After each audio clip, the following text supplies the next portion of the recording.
Fərdə gəldikdə fərdi bir insan bidətə düşərsə, yaxud deyək ki, əhl-i sünnətin bir usuluna müxalif olarsa, həmən ona bidətçi hökmü verilirmi? Ona bidətçi deyilirmi? Bu məsələ önəmli bir məsələdir və əhl-i sünnə necə ki, təkfir məsələsində müəyyənlə ümumi hökm arasında fərq qoyub, eləcə də bu məsələdə də fərq qoyub. Deyirlər ki, əgər bir insan özünü bizim zikr etdiyimiz birinci qayda onda varsa, yəni özünü əhl-i sünnətə nisbət edir.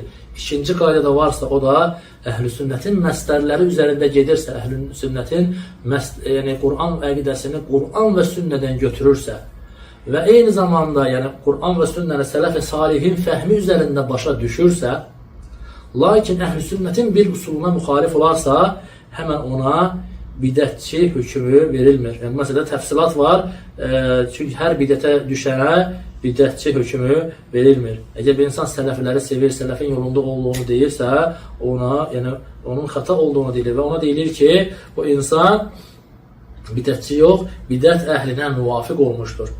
Onun sözünün zəifliyini göstərmək üçün ki, bu insan bidət əhlinə müvafiq olmuşdur. O insana mütləq hüccətin qaldırılması, şərtlərin yerinə yetirib, manilərin aradan qaldırılması lazımdır.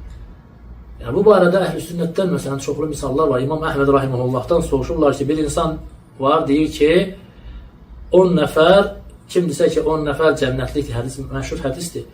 O deyir, bidətçidir. Yəni, bu hədisi inkar etmiş olur. İmam Əhməd bu sözü əzəmətli olduğunu, təhlükəli olduğunu deyir. Lakin deyirlər ki, onun hökmü nədir?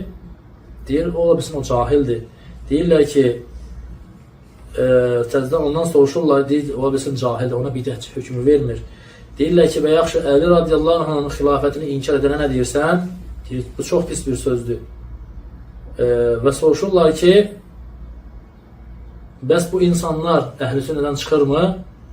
Yəni, yaxud əhl-i sünnədimi? İmam Əhməd deyir ki, mən bir insanın sünnədən çıxarmağa cürət etmirəm, ola bilsin təvil edib və xəta edibdir. Və eyni zamanda eyni söz Əhməd ibn Məni Əl-Bəğabi rahimehullahdan da nəql olunur. O da cahil insanlar, başa düşməyən insanlar barədə susub onlara öyrətməyin vacib olduğunu söyləyir.